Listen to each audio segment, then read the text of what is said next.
Heya. So, I know what you're thinking.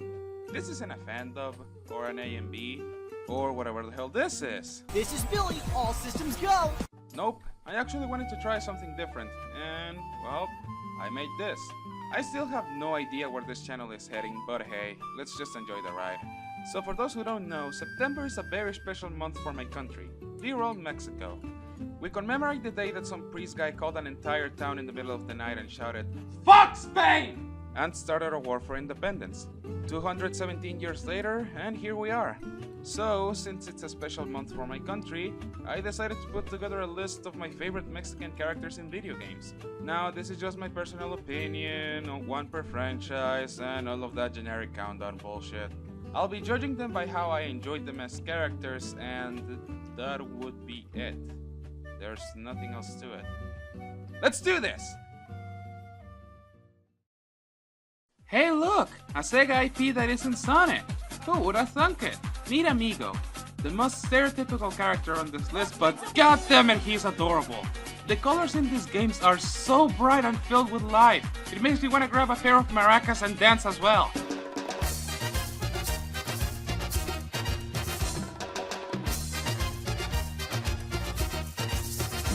Reading games seem to be Sega's go-to genre aside from platformers. Hatsune Miku, Rhythm Thief, Space Channel 5, Love Live. Huh. Amigo doesn't really have a personality, he just smiles and dances. It's kinda creepy actually. But I still love how colorful he looks. I only have one problem with this game. The protagonist is obviously Mexican, since he wears a Mexican straw hat and plays maracas. But the game takes place on Rio de Janeiro, which is all the way in Brazil. Sega, you fucked up!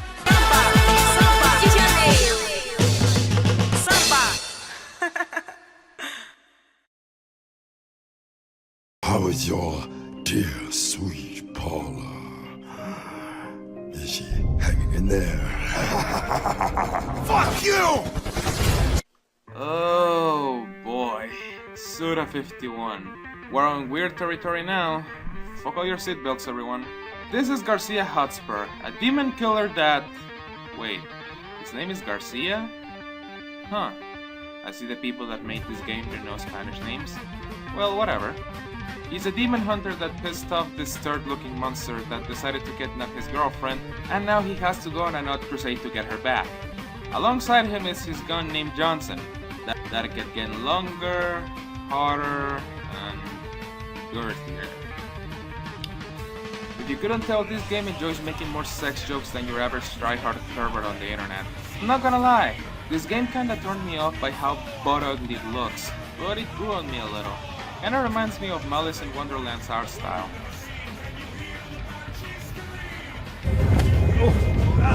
Garcia himself isn't too charismatic per se, he's just your stereotypical action badass, basically Ash from the Evil Dead series. This is my boomstick! But I did find myself rooting for him to get his girl back, also for the fact that they show her dying and being tortured all throughout the game. Makes you want to see him get the girl and curb stomp this gross as fuck looking thing. I mean, look at it! He may not be the best demon slayer, but it's nice to see a paisano showing Diablos who's boss. Get on. Alright. Vámonos! The underworld lies just beyond the sound barrier. How do you know? That's like super classified demon information. Not according to the internet.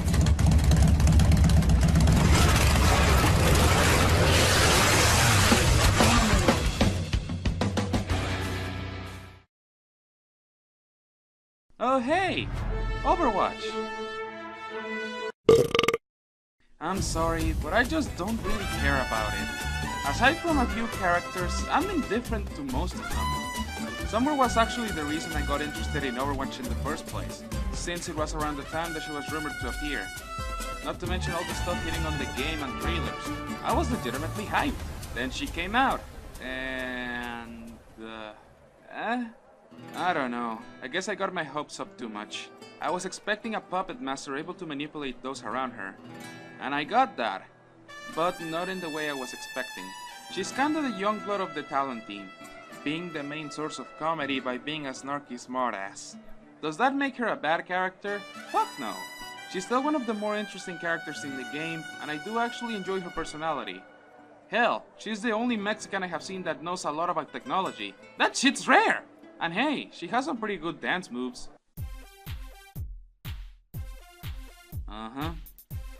That's the stuff. So yeah, Sombra. She's cool enough to be on my list, and second favorite Overwatch character, because Mercy is the best. I need healing.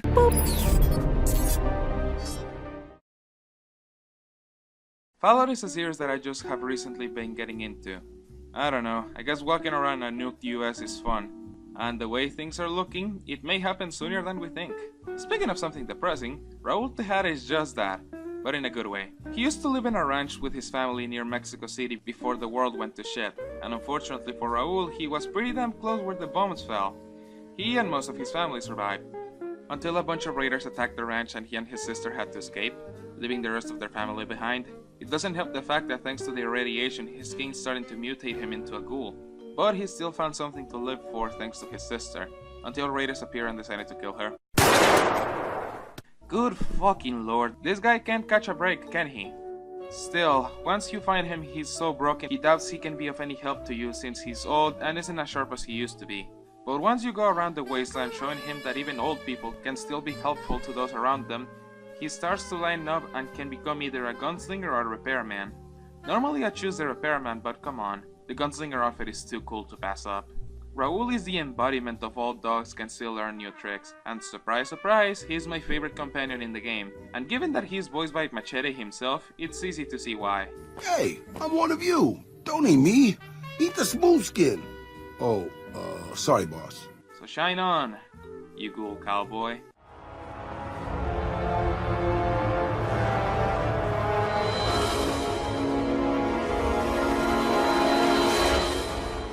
War.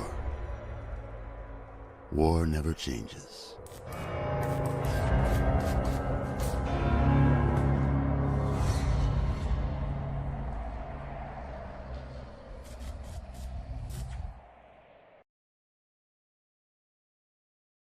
Well, well, look at this beautiful girl.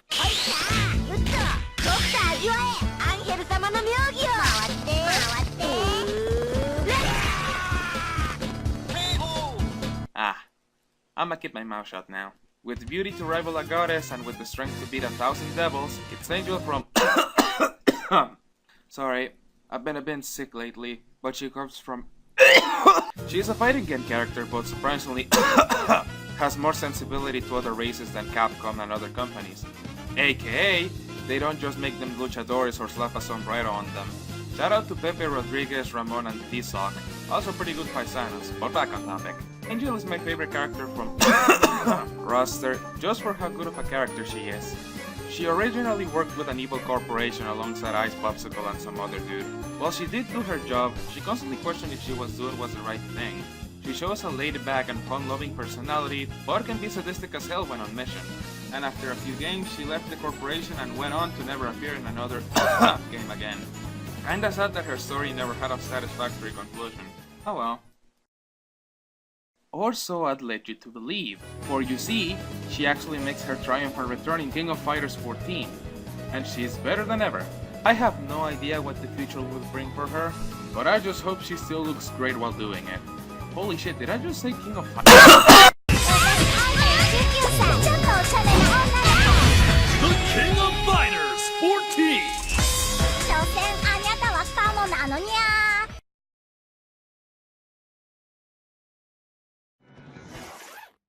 Buenos dias. Hey look, a stereotypical Mexican skate. Manuel, are you in love with her? Love? Love is for the living, Sal. I'm only after her for one reason. She's my ticket out of here.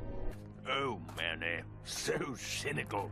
What happened to you, Manny, that caused you to lose your sense of hope, your love of life? I died. Man, these guys just really enjoy making me eat my words, don't they? I'm okay with that. They taste like Skittles. But Manny here is by far the best type of Mexican there is. A snarky and witty jerk with a heart of gold. My scythe I like to keep it next to where my heart used to be. Snarky and witty. Manny is by far one of, if not the most developed character I have seen in any media. He starts off as a sleazy salesman for the DoD, Department of Death, that is pretty annoyed that his douchey co-worker gets all the good clients. He starts off crude, way too snarky, and even a little manipulative. But once he accidentally puts another soul in danger, and he finds out the DoD is corrupted thanks to its gross as fuck leader, he decides to stand up and be the most badass sack of bones you'll see. He becomes more sympathetic towards everyone around him, going as far as to risk his own lack of skin to save the entire land of the dead. Just, god damn, Sansing got shit on this guy. Bottom line, Manny is great. He's got class, sass, and it's by far the best Mexican character in video games. At least in my opinion. Manny, Yeah? when we get to the next world, What is it, Angel? are we going to be together? You know, sweetheart, if there's one thing I've learned, it's this. Nobody knows what's gonna happen at the end of the line. So you might as well enjoy the trip.